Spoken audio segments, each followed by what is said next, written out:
그러니까요, 제가 솔직하게 말씀드릴게요. 나중에 제가 딸을 낳아서 내 20대 딸이 18살 연상 아저씨를 데리고 와서 결혼을 하겠다고 해.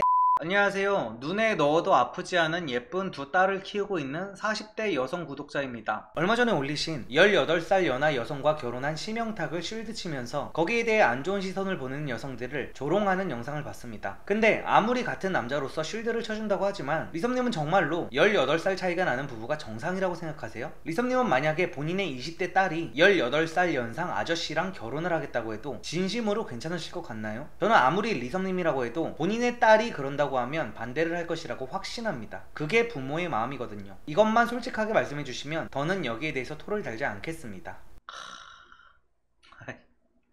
아니, 왜 이런 질문을 하시는 건지 나는 진짜 모르겠어. 그러니까요, 제가 솔직하게 말씀드릴게요. 나중에 제가 딸을 낳아서 내 20대 딸이 18살 연상 아저씨를 데리고 와서 결혼을 하겠다고 해. 그러면 안 괜찮죠? 괜찮겠습니까? 그게 정상적인 부모예요? 당연히 안 괜찮지. 근데 그럼 이렇게 생각해봐야 된다는 거지. 반대로 본인 아들이 그러면은 18살 연하 여성과 결혼을 하겠다고 하면은 그러면 안 된다고 말릴 건가요? 안 말릴걸? 그러니까 밸런스 게임을 한번 해봐. 밸런스 게임을 43살 아들이 43살 여자 데리고 오기 대 43살 아들이 25살 여자 데리고 오기 하면은 누구나 다쿠를 고르죠. 43살 먹은 노총각 아들이 갑자기 43살 여자를 데리고 와서 결혼을 하겠대. 근데 그 아들이 25살 여자를 데리고 오면은 반대를 하겠냐는 거야. 그러니까 이런 질문 자체가 너무 지겨워요. 왜 나는 딸이 없는데 왜 딸의 입을 해가지고 내가 얘기를 왜 해야 되는 거고. 그러니까 악플 중에서도 제가 제일 지겨운 악플이 뭐냐면, 그러니까 제일 어이없는 악플이 뭐냐면, 뭔 얘기를 할 때마다 내가 뭔 얘기만 했다 하면은 야, 네 가족이라고 생각해봐, 네 가족이었으면은 너 그렇게 말할 수 있냐? 라는 악플이 막 나 달리거든요. 근데 아니 내 가족이 아닌데 왜 내 가족이라고 생각해? 나 진짜 아니 내 가족이 아니잖아. 아니 그러면 악플 다는 사람들은 내가 니네 가족이라고 생각하면은 뭐 그렇게 악플을 달 수 있냐고. 아니 지들도 나를 가족이라고 생각 안 하면서 왜 나한테는 뭔 말만 했다 하면은 가족이라고 생각을 해보래. 나를 가족이라고 생각을 좀 해주세요. 그러면은 나한테 자꾸 그렇게 가족 드립 치시는 분들은 자기들도 나를 가족으로 생각 안 하면서 왜 나는 남을 가족으로 생각을 하래. 그렇지 않습니까? 아유, 아무튼 간에 이런 니가족충, 이거 흔히 니가족충 논리라고 하죠. 니가족충 논리는 그냥 답이 없어. 당연히 내 가족 얘기할 때랑 남 얘기할 때가 당연히, 아니 내 가족이랑 남을 똑같이 생각하는 기가 미친놈 아닙니까? 아니 내 와이프랑 다른 사람 와이프랑 똑같이 생각하는 거랑 뭐가 달라 그게? 그게 뭐가 달라? 당연히 내 가족이면 그렇게 안 하겠지. 제가 그 여자의 부모님이면은 저도 가슴이 찢어질 겁니다. 갑자기 내 딸을 뭐 오기야 금이야 키웠는데 갑자기 40대 중반 아저씨가 갑자기 나랑 형동생 할 만한 남자가 와가지고 막 결혼하고 싶대. 그러면 나도 그렇게 죽이고 싶겠죠. 근데 예를 들어서 내 45살 아들내미가 갑자기 20대 후반 여자를 데리고 와가지고 결혼하겠대. 그러면은 어떡해? 아이고 내 아들 능력도 좋아. 당장 해. 이러지. 진행시켜 이러지. 그러니까 뭐 어떻게 공명정대할 수가 없다는 거예요. 딸은 그냥 결혼하는 것조차 싫음. 그렇긴 하지. 그래서 딸 가진 아빠들이 너무 힘들긴 할 것 같아. 이게 딸바보 아빠뿐만이 아니라 엄마 때문에 노처녀 되는 딸들도 진짜 많더라고요. 그러니까 부모님 입장에서는 자기 딸이 세상에서 제일 예쁘고 제일 아깝고, 그러니까 누구를 데려와도 아깝거든요. 아들도 마찬가지죠. 아들이 어떤 여자를 데려와도 아깝지. 어떤 여자를 데려와도 아까운데 조금 이렇게 자기 자식을 조금만 객관화를 해가지고 좀 이렇게 봐야 되는데, 그것 때문에 어떤 를 데려와도 아깝다 보니까 다 반대하다 보면 나중 가면은 딸이 노처녀가 돼 있어요. 그런 경우가 진짜 많아. 그래서 나중에 부모님 원망하고 이럽니다. 딸들 남자 데려올 때마다 다 반대해놓고 막 딸한테 막 통금 존나 걸어가지고 막 어디 놀러도 못 가게 했던 막 부모들이 막 저녁 7시간 되면 전화해가지고 막 언제 들어오냐고 를 발광하던 부모들이 갑자기 딸이 막 30대 중반 돼가지고 만날 남자 건덕지도 없어졌을 때 갑자기 야 너 근데 결혼은 언제 하냐 하면서 눈 뒤집혀가지고 이제 다 때려 부수는 거야.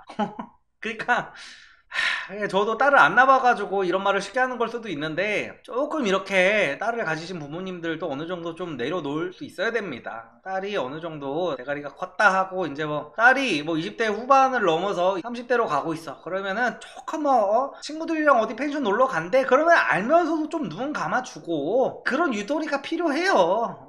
그냥 딸이 아까우면 부모님이 끝까지 키우면 되지 라고 하시는데, 끝까지 못 키우니까 문제죠. 부모님이 딸보다 수십 년을 먼저 가잖아요. 결국에는 딸은 어떻게 혼자 남아가지고, 그게 문제인 거죠.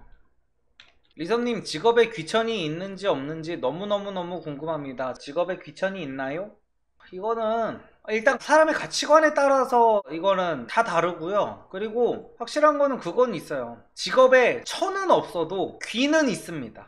그러니까 어떤 직업을 우리가 막 천하다고 보면 안 되잖아요. 합법적인 일이라고 가정을 했을 때 직업을 누가 열심히 일을 하고 있는 거, 저 천박한 직업을 어쩌고저쩌고 하면 안 되겠죠. 근데 확실한 건 귀한 직업은 있다는 거예요. 의사 귀한 직업이죠. 검사, 판검사 귀한 직업이죠. 근데 그런 거랑 일반적인 직업이랑 동일선상에 어거지로 끼워 맞추려고 하는 것도 저는 위선이라고 생각합니다. 위선에다가 정신승리라고 생각을 해가지고, 그래서 뭐 천은 없지만 귀는 있다, 이게 제 생각입니다.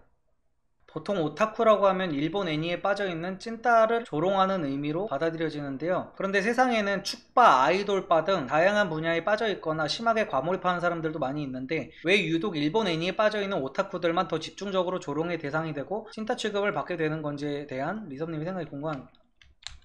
이거는 제가 예전에 말씀드린 아이폰과 갤럭시 내용이랑 비슷한 거예요. 갤럭시 쓰는 남자가 문제가 있다는 게 아니라, 갤럭시 쓰는 남자는 갤럭시를 쓰게 생겼기 때문에 문제라고 제가 말씀을 드렸잖아요. 그게 문제야. 갤럭시 쓰는 건 아무런 문제도 되지 않아. 오타쿠 애니메이션 좋아하는 거 슈퍼주니어 김희철이 애니메이션 좋아한다고 해서 여자들한테 걸러지나요? 안 걸러져요. 그러니까 일본 애니에 빠져있는 사람들은 일본 애니에 빠져있는 것처럼 생겨서 문제인 거예요. 그렇게 하고 다녀서. 그런 건 중요한 거 아닙니다. 전혀 중요한 게 아니에요. 이게 또 중요하지 않은 게 뭐냐면은, 제가 요즘에 와이프랑 같이 게임을 하고 있는 게 있는데, 원신이라는 게임이 있어요. 우리 둘 다, 와이프랑 저랑 둘 다 게임을 되게 좋아해가지고 뭐 같이 할 거 없나 하다 보니까 원신이라는 게 뭐 캐릭터 하나로 매출을 1조를 찍었다는 거야. 그래도 둘이 다운을 받아봤거든요. 근데 와이프랑 저랑 둘이 되게 재밌게 하고 있어. 근데 알고 보니까 이게 개씹덕 오타쿠 게임이래. 나는 그런 건지도 모르고 그냥 뭐 밖에서도 그냥 원신하면서 이렇게 그냥 하거든요. 우리 와이프도 되게 재밌게 하고, 뭐 어디 가면은 요즘에 신랑이랑 원신하는 중이라고 뭐 당당하게 다 말을 해요. 근데 이게 되게 다른 사람들은 뭐 쉬쉬하는 게임이더라고. 난 몰랐어. 나 진짜 몰랐거든요. 근데 되게 잘 만들었던데? 그거 어떻게? 그래서 이게 뭐 거를 건가? 나는 내가 예를 들어 지금 싱글이야. 내가 꼬시려고 하는 여자가 있어. 나 그냥 원신하는 거 당당하게 말할 수 있어요. 그러니까 이게 막 딱히 큰 문제가 아니라는 얘기를 하는 겁니다. 이런 거는 결국에는 그 원신하게 생긴 게 중요한 거. 원신하는 입장에서 이런 말 드리는 게 좀 그런데, 원신을 하게 생긴 게 중요한 거다. 원신 말고 던파 메이플이면? 이라고 하는데, 아니 똑같죠. 메이플 던파도 하는, 그러니까 뭐 아까 김희철 예시를 들었으니까 김희철이 던파한다고 여자한테 걸러질까요? 저는 절대 아니라고 보거든요. 오히려 여자가 던파를 배우겠지. 오빠 그거 어떻게 한 거야? 나도 같이 해 하면서. 결국에는 그거를 하게 생긴 게 중요한 거라는 게 제 그냥 생각입니다. 예전 영상에서 하루 2시간 인스타를 매일 하면 시간 낭비가 심하다고 하셨는데, 그럼 헬창들이나 특정 스포츠에 중독되어 매일 시간을 할애하는 사람들은 어떻게 보시나요? 개인의 행복 이런 것보단 순전히 자기가 가진 본업의 효율성 측면에서 궁금하네요. 운동을 줄여서라도 본업에 집중하는 게 더 올바른 것인지 고민됩니다. 운동은 근데 하면 무조건 좋죠. 운동은 하면 무조건 좋은데, 약간 그게 있어요. 제 주변에서 그런 거 되게 많이 봤어.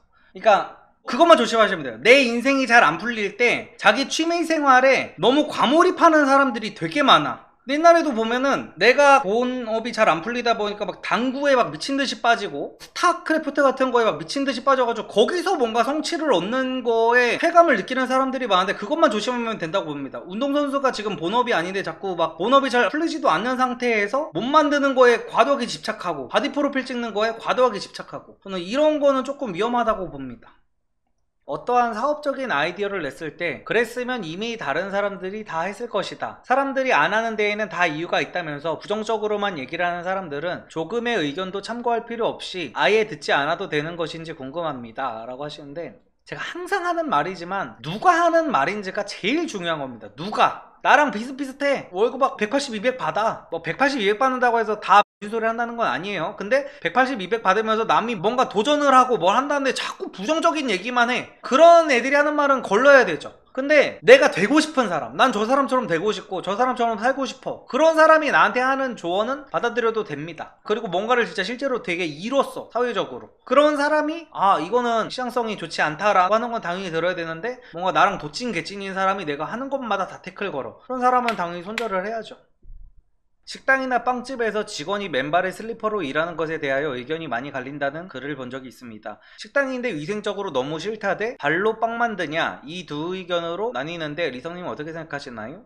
이거는 근데 위생적으로 뭐 발만 잘 씻으면은 이제 위생적으로 문제는 없겠죠. 근데 보기가 싫은 게 문제죠. 보기가 싫은 게. 서비스직을 할 거면은 사람들한테 보여지는 것도 당연히 신경을 써야 되는데, 위생적으로 문제 없으니까 됐다 이럴 거면은 음식에 플레이팅은 왜 합니까? 그러면 맘만 있으면 되지. 당연히 맨발에 쓰레빠로 서빙을 하는 거는 저는 정말 돈을 벌 생각이라면, 그 업장의 주인이 정말 돈을 벌려는 생각이면은 절대로 그렇게 하면 안 된다고 생각합니다.